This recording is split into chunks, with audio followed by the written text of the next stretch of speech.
भारतीय इतिहास के पन्नों में कुछ ऐसे योद्धा अमर हैं जिन्होंने अपने पराक्रम और साहस से न केवल अपनी भूमि की रक्षा की बल्कि देश और धर्म की रक्षा के लिए अनगिनत कुर्बानियां दी। ऐसे ही एक महान योद्धा और मेवाड़ साम्राज्य के संस्थापक थे बप्पा रावल। उनकी कहानी केवल एक योद्धा की नहीं बल्कि एक महान शासक, धर्म रक्षक और राष्ट्रनायक की है। आइए जानते हैं उनकी अद्भुत गाथा। 713 ईस्वी के आसपास राजस्थान के एक छोटे से क्षेत्र में बप्पा रावल का जन्म हुआ। उनका मूल नाम कालभोज था। उनका जन्म गुहिल वंश के एक राजपूत परिवार में हुआ था जो अपने शौर्य और संस्कृति के लिए प्रसिद्ध था। बप्पा रावल के पिता श्री नागादित्य गुहिल वंश के शासक थे। ऐतिहासिक तथ्यों के अनुसार नागादित्य को मेवाड़ के क्षेत्र में हुए आक्रमण में दुश्मनों द्वारा मार दिया गया था। उनकी मृत्यु का कारण क्षेत्रीय संघर्ष और तत्कालीन समय में राजस्थान के छोटे राज्यों के बीच होने वाले आक्रमण थे। नागादित्य का राज्य उस समय कमजोर था और बाहरी हमलावरों ने इसका लाभ उठाया। दुश्मनों ने आक्रमण के दौरान उन्हें परास्त कर दिया और युद्ध में उनकी मृत्यु हो गई। नागादित्य की मृत्यु के बाद बप्पा रावल और उनकी मां को अपने राज्य से निर्वासित होना पड़ा। बप्पा की मां ने उन्हें बचपन से ही धर्म, परंपरा और साहस का पाठ पढ़ाया। संघर्षपूर्ण परिस्थितियों में पलकर बप्पा ने अपने अंदर अदम्य साहस और मातृभूमि की रक्षा का संकल्प जगाया।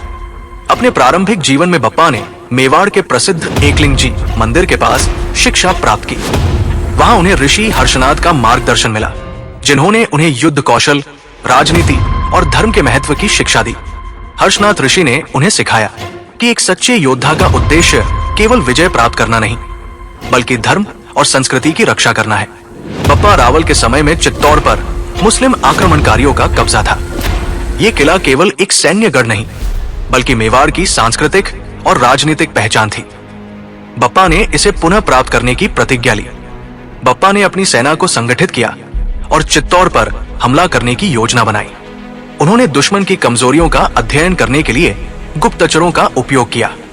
रात के समय जब दुश्मन आराम कर रहे थे, बप्पा ने अपनी सेना के साथ किले पर धावा बोला। उनकी योजना इतनी सटीक थी कि दुश्मनों को संभलने का मौका ही नहीं मिला। चित्तौड़ पर विजय प्राप्त करने के बाद बप्पा रावल ने इसे अपनी राजधानी बनाया।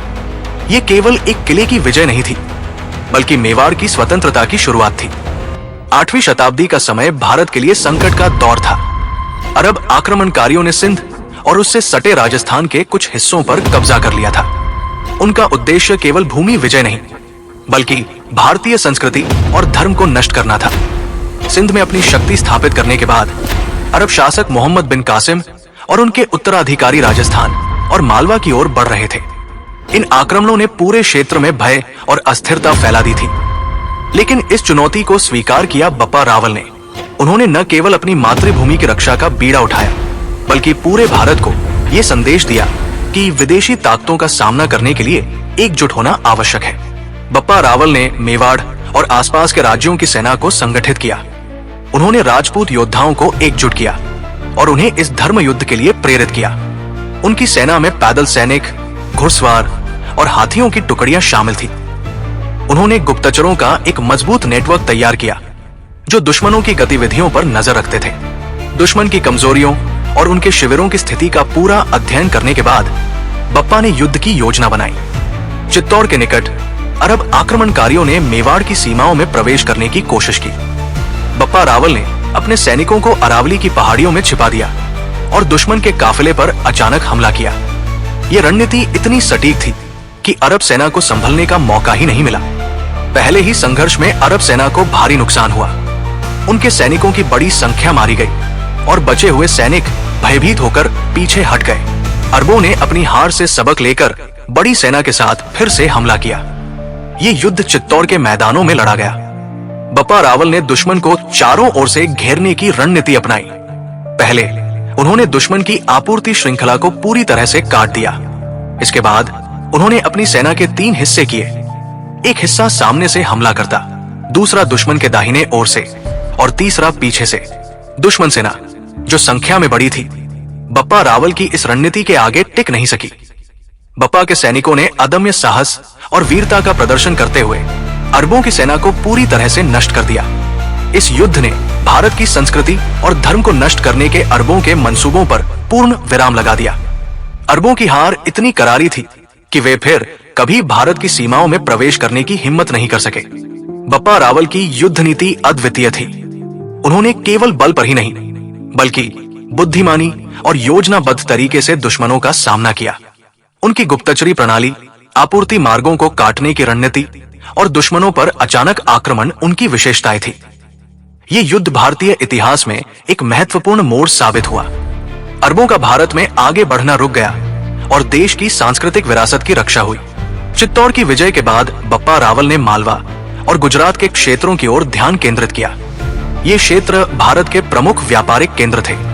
उन्होंने दुश्मन की आपूर्ति श्रृंखला को तोड़ने के लिए व्यापार मार्गों पर नियंत्रण स्थापित किया। उनके सैनिकों ने दुश्मन के किलों पर लगातार आक्रमण किए और अंततः इन क्षेत्रों पर विजय प्राप्त की। मालवा और गुजरात की विजय ने मेवाड़ की सीमाओं को विस्तार दिया और राज्य की आर्थिक स्थिति को मजबूत किया। बप्पा रावल केवल एक महान योद्धा ही नहीं बल्कि धर्म और संस्कृति के संरक्षक भी थे। उन्होंने कई मंदिरों का निर्माण कराया और हिंदू धर्म की रक्षा के लिए अनगिनत प्रयास किए। बप्पा रावल ने भगवान शिव को समर्पित एकलिंगजी मंदिर का निर्माण कराया। ये मंदिर आज भी मेवाड़ के सांस्कृतिक और धार्मिक पहचान का प्रतीक है। उन्होंने अपने शासनकाल में धर्म आधारित न्याय व्यवस्था लागू की और हिंदू धर्म और परंपराओं को प्रोत्साहित किया। बप्पा रावल की सैन्य शैली और रणनीति उन्हें उनके समकालीन शासकों से अलग बनाती है। उन्होंने अपनी विशेष संगठित सेना तैयार की जिनमें पैदल सैनिक, घुड़सवार और हाथियों की टुकड़ियां रहती थी। उन्होंने दुश्मनों की योजनाओं पर नजर रखने के लिए गुप्तचर तंत्र गठित किया और उनका उपयोग किया। उन्होंने दुश्मन को आश्चर्यचकित करने के लिए रात में भी हमले किए और सेना को धर्म और राष्ट्र की रक्षा के लिए प्रेरित भी किया। अपने जीवन के अंतिम वर्षों में बप्पा रावल ने संन्यास ले लिया और धर्म और साधना में लीन हो गए। बप्पा रावल ने मेवाड़ को न केवल स्वतंत्र और मजबूत राज्य बनाया बल्कि उनके वंशजों ने भी भारत के इतिहास में अमिट छाप छोड़ी। उनके ही वंश में महाराणा प्रताप जैसे वीर योद्धा हुए जिन्होंने मुगलों को नाकों चने चबवा दिए। बप्पा रावल की वीरता और नेतृत्व आज भी हर भारतीय को प्रेरणा देती है। वे केवल एक योद्धा नहीं बल्कि धर्म, संस्कृति और राष्ट्र की रक्षा के प्रतीक थे और यही कारण है कि उनका नाम भारतीय इतिहास के अमर योद्धाओं में हमेशा चमकता रहेगा। धन्यवाद।